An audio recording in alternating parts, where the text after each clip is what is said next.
about the Mormon faith. Yeah, so maybe if we can just start on her questions, Sure. which centre more around the issue of homosexuality. Sure. So the first question is, if homosexuality was a part of God's plan, then why can't homosexuals procreate on earth and have families? So this question, the seat of this question is all about procreation being the important fact.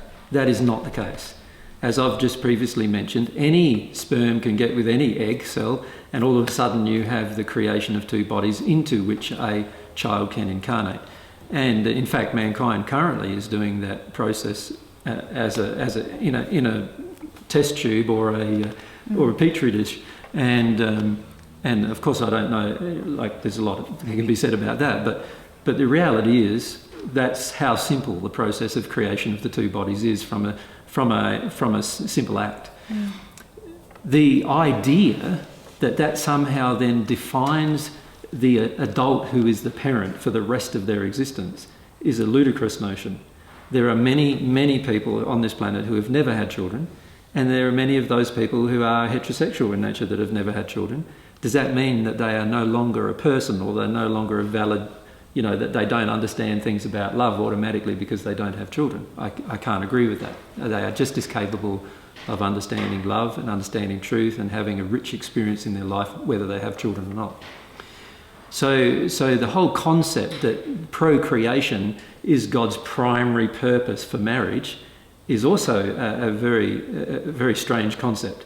If you examine the way we're made up sexually, a woman's body is capable of orgasms, in other words, capable of sexual pleasure, without any penetration at all, and therefore without any process of creating a child. So this is an indication that God's intention with the sex act wasn't to primarily be for the sake of procreation. Of course, it's a driving factor in procreation, but it wouldn't be the only factor in procreation. In fact, the sex act has been created by God for many other reasons besides procreation that are far more important, actually, than procreation to a large degree. Now, I'm not saying procreation is unimportant, because the reality is without it, we wouldn't have the continuance of a race. But it is not as important in the definition of the parent or the child as people on the planet seem to believe. So is it significant then that homosexuals cannot conceive a child during the sex act?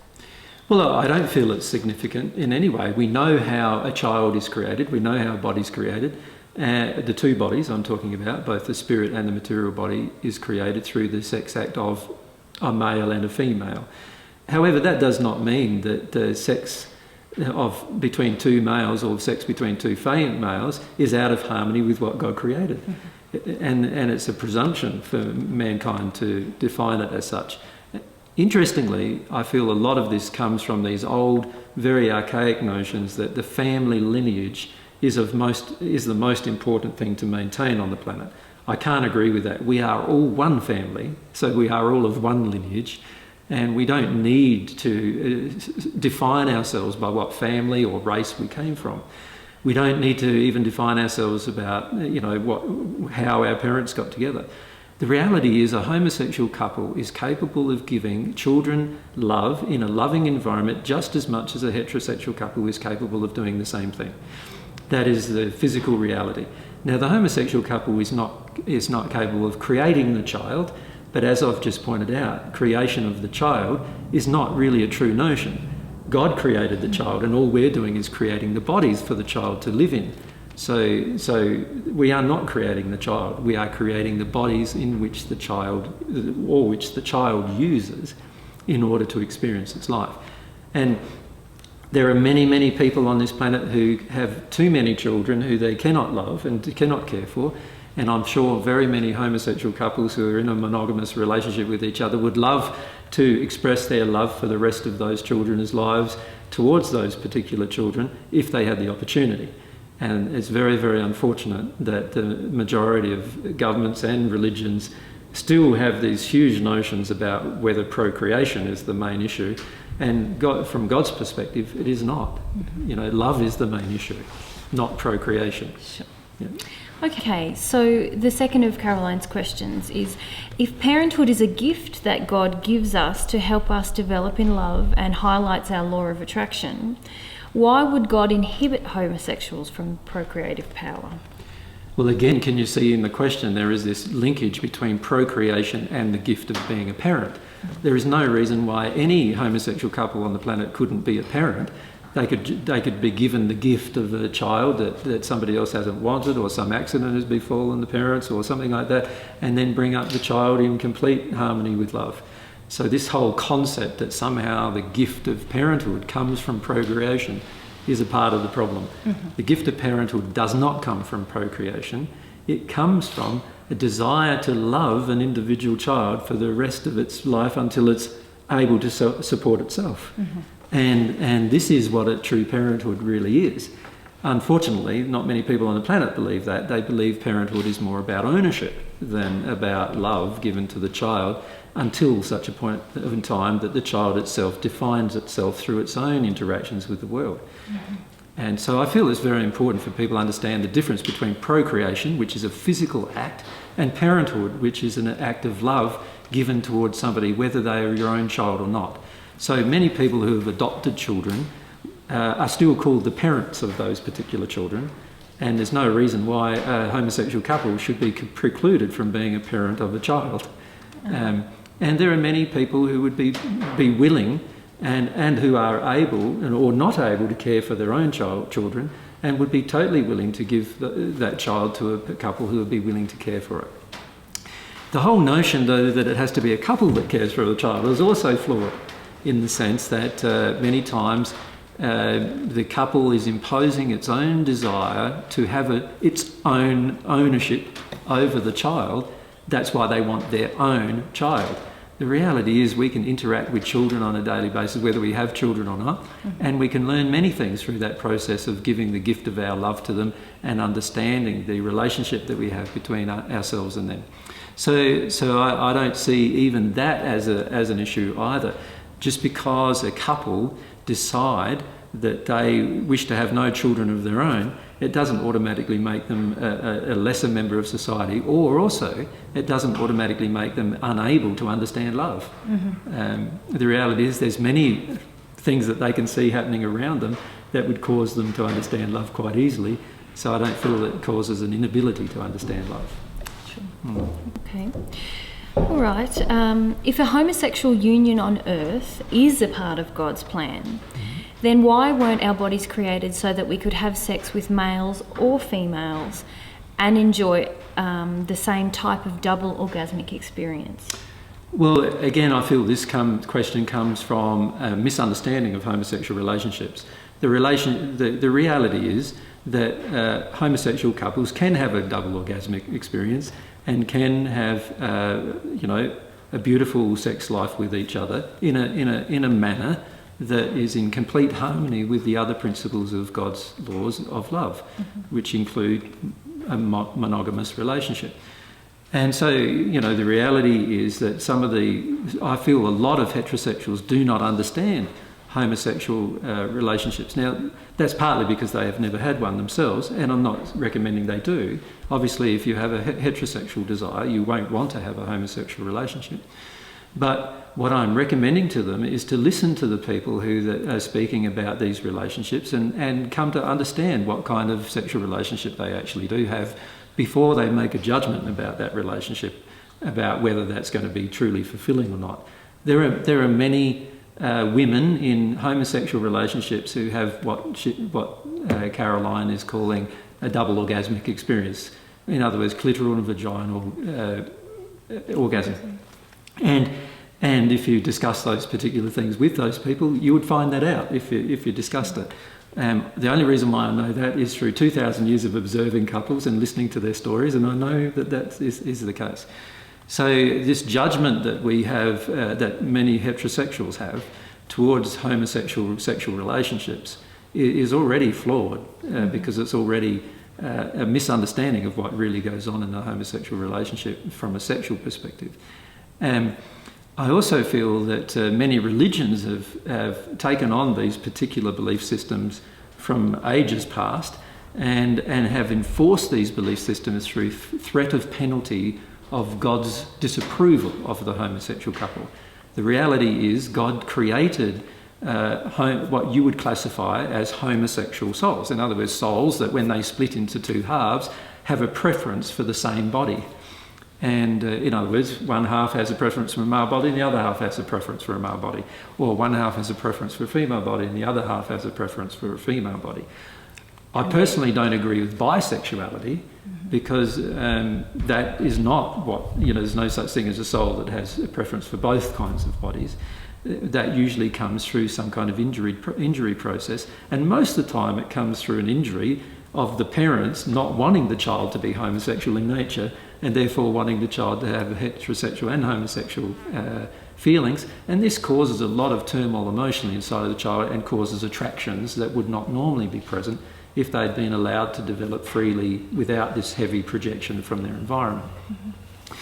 So I feel with regard to all the questions surrounding homosexuality that are related to families, there is a gross distortion in the understanding of a homosexual relationship and the capacity of homosexual people to be able to give love. They have exactly the same capacity to give love as a heterosexual couple, and no more, no less. And if they develop their relationship with God, they have a higher capacity to give love than if they don't. Just the same as a heterosexual couple. There is no difference. Some of my closest friends in the first century have been homosexuals, and I've understood their underlying feelings, and understood that that was the way that they have actually been created as a part of their personal nature. Just because they cannot personally engage in procreation without breaking the bond of their sexual preference in a natural way. I'll let you have a cough. Sorry. Get it out, babe. It's always worse when you try and stop it, isn't it? Yeah. Yeah, sorry. So just because they, have a sexual preference that would preclude them from having a child, it doesn't mean that they cannot have children. It means that they cannot create the child's bodies. Have a good cough. Just to recap, because we had a break. We had a break. Mary had a cough. Yeah. Bit of spirit interaction. You were just sort of summarising your answer to the third question, which was, if a homosexual union on earth is part of God's plan, then why weren't our bodies created so that we could have sex with males and females and enjoy the same type of double orgasmic experience? Yes, and as I answered in that answer, it is possible to have sex and enjoy the same experience with the same gender. So, the reality is that we need to understand that, as a human race, we need to understand it. I feel because there is so much anger and rejection of homosexuality on the planet, and this anger and rejection has been present in human history for a long period of time now, and because of this anger and rejection, not many heterosexual people actually understand a homosexual relationship. It's obvious that many homosexuals do understand what's involved in a heterosexual relationship, but very, very few heterosexual couples actually understand what's involved in a homosexual relationship. And if they did understand, they would have a lot more compassion and understanding to the actual couples involved. In addition, they wouldn't ask silly questions. And I do believe that many of the questions that heterosexual couples ask of homosexuals with regard to their sexual relationship are quite strange questions, given that you can easily think about it and find out the answer. But if not, sure, ask the question, but understand that a lot of these questions are not coming from an openness to understanding, but rather coming from a very closed perspective about what's involved in a homosexual union. Okay, well, finally, So I suppose we need to address the issue related to religion generally, because there is this issue where homosexuality is generally condemned by most of the world's major religions. If you look at all of the Christian faith, most of the Christian faith condemns a homosexual union. If you look at faiths like Buddhism, generally it condemns a homosexual union for very similar reasons. And the Muslim faith generally does the same as well. So if you look at most of the major faiths on the planet, there are some big issues that the religious faiths actually are facing right at this moment in time in terms of acceptance of a fairly large number of people on the planet. And I find it quite sad that these religions keep perpetrating even violence towards these particular couples, when the reality is they could understand them and ask a lot of questions that would cause them to understand God and the reason why God has actually created people with this kind of tendency towards each other, which is a natural tendency for their particular soul to experience. And if they understood the underlying principles and they understood the couples, they would understand too that their own belief systems have been created by mankind, not by God. And this is a very important thing to understand. If you look at many of the world's religions, they all say there is some kind of punishment due to a homosexual couple or a homosexual individual. And this is not the truth at all. In fact, in the spirit world, there are many, many homosexual couples who enjoy beautiful relationships with each other, with their soulmate, and who are also at one with God in their nature. And so it's very, very important for homosexual couples themselves to understand that there's nothing unnatural about it whatsoever. And it's very important for heterosexual couples and religions and politics to all understand that there is nothing unnatural about it whatsoever. What is unnatural is having relationships with lots and lots and lots of different people. That is unnatural. That is something God didn't intend for people to experience without there being some pain associated with those kind of experiences. Because there are some penalties for breaking the law of love whenever we break it. And heterosexual couples are just as capable of having unnatural relations with other heterosexual people as homosexual couples are. And we are also just as capable of what I would classify to be sexual immorality. So you know, our definition of what is moral is quite often quite hypocritical. So the very same people, generally historically, who created this abnormal fear against a homosexual union, have also been the very same people that perpetrated the beliefs of polygamy and other such things. So you know, I find that very interesting. How the same, a lot of times, exactly the same underlying emotional issues drive both belief systems, polygamy and opposition towards homosexuality. Would you like to elaborate on that? Well, if you look at polygamy, one of the primary reasons for the creation of polygamy was that one man gets to enjoy many women, which is actually an immoral sexual thing from God's perspective. Secondly, that this one man has the ability, through his relationship with many women, to have many children, tens or even potentially hundreds of children, depending on how much of a polygamist he is, which is all about the extension of your genetic code into the next generation, which is the exact injury that I was talking about, this feeling of ownership of children. So you know, the exact same thing that causes that same male to be against homosexuality is actually causing him to support polygamy. So I know that you spoke about that in one of the earlier interviews with Caroline, about this idea of having lots of children in order to continue a faith on earth. Do you feel that is why, this is my question now, do you feel that is why a lot of faiths are opposed to homosexuality, because they see it as something, a union that does not create children? Well, I feel that is one of their motives, yes. Certainly one of their motives. If you look at the growth of religious faith on the planet, a lot of the way that religious faith is enforced is through the family concept. A family who breaks the religious faith, so a family member who breaks the religious faith and chooses another, is also generally excommunicated, not only from their religion, but also from the family. In other words, the family heaps huge amounts of pressure upon that particular person to have them conform back into the religious faith. So obviously there is a huge amount of pressure upon people on this planet to stay in the same faith as their parents, to never change. And having children from a religious perspective causes people to believe that they will have many children to support the faith. And this is not God's intention or a good reason to have a child. A good reason to have a child is to love it and allow it its own free will of expression. And to train it, that there are laws and these laws can be broken. And the laws are not to do with faith, but rather to do with love. They're all surrounding the issues of love, not faith. Mm-hmm.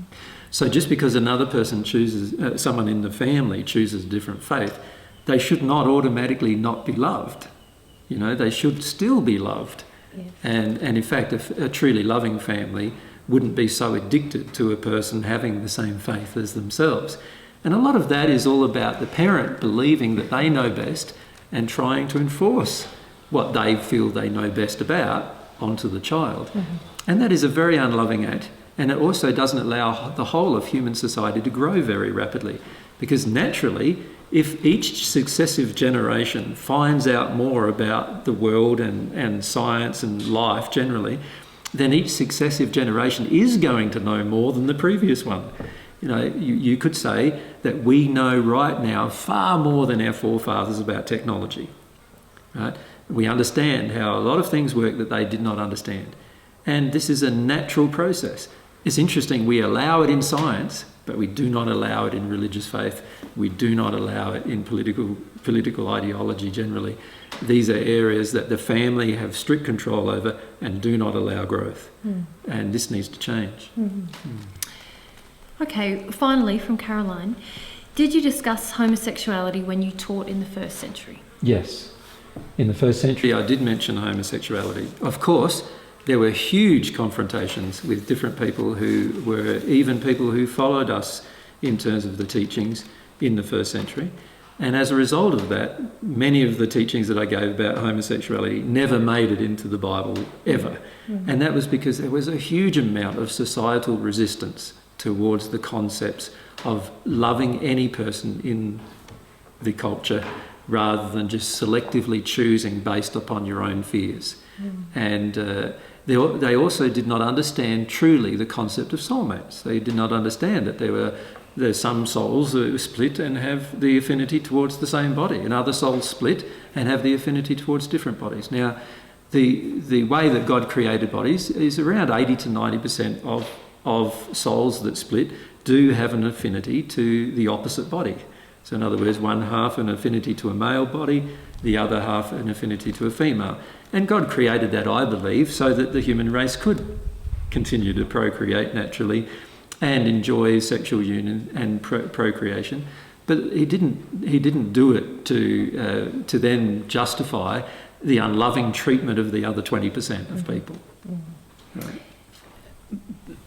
Just from my own reflection, it would, because of what we understand from the vastness of what you've taught about homosexuality now, which obviously we're not able to summarise completely here, but there would be different gifts amongst people who have a dominantly masculine soul or a dominantly feminine soul. Mm-hmm. But because the expression of masculinity and femininity on the planet is so often distorted, we don't fully receive those gifts either. And right. I suppose because so many homosexual people are treated very harshly and rejected. A lot of homosexual people, because of the treatment that they have been under for many millennia, they have a deep level of anger and rage towards heterosexual society, which they express through ridicule, making up things, even drag and other things like that are often expressions of just confronting or being in the face of people in the heterosexual community, just to confront the problem. Many of them, if they had grown up in an accepting environment, they wouldn't feel this deep need to rebel against the society, because the society would have already accepted them. And the deep forms of rebellion that are present in almost all forms of human society often come from this deep underlying bigotry that is in human society towards different things. And, you look at a mainstream Christian society, it's got bigotry towards any other religion. A mainstream Muslim society often has a similar bigotry. And this is a problem, when all of the religions learn to love and all the people on the planet decide to love, even if, even the Christians love the atheist and the atheist loves the Christian, and and no one's bigoted towards each other and their belief systems, then we'll have a very harmonious society on the planet. But not until then. And if all of us accepted all forms of things from a love perspective, I'm not saying we have to accept untruth, but we need to treat people lovingly. And we don't have to accept being treated badly either, but we need to treat people lovingly and be firm for love. And when we do that, we actually become more accepting of everybody and more allowing of everybody's personal choices and decisions. And when we do that, they feel less need to rebel against against what we enforce. And this is the main problem with society as well. Even a lot of our laws here in Australia, a lot of our laws have only recently, when I say recently, in the last 30 years, a lot of our laws have changed to have been more accepting towards homosexuality, but we still do not have a law in Australia that allows the marriage of homosexual. And I'm not saying in Australia, because there are some states in Australia that do, but I mean as a whole of Australia, there are still states who will not accept a homosexual union as a marriage. And this is ludicrous, really. But when you think about it, it was only 100 years ago that women couldn't vote either, and women were treated like they weren't people either. And you know, this is an indication of the changes that we need to make. We have come a certain distance over the last 100 years in terms of equality, but we've still got a long way to go to improve it. And I think we heard recently the statistic or the fact about just the legalisation of homosexuality has only occurred in this state that we're in today, in New South Wales, in the last 35 years. That's right. Yeah, I think it was in the early 1980s or something. Yeah. So if you think about that, there's been thousands of years of homosexual couples on the planet, and yet we've only just legalised it. How slow are we, really? And if you look at religion is one of the reasons why we're slow, because there is this belief system in religions generally that homosexuality is somehow, that God hates it. In fact, there's some statements in the Bible that would tend to indicate that. God doesn't hate anything, for a start. God is not wrathful, not angry, not punishing, or any of those things. God doesn't have a vendetta. God is not resentful. These concepts of a wrathful God cause religions to enforce concepts upon people that are obviously out of harmony with love. And this has especially been the case with homosexual people.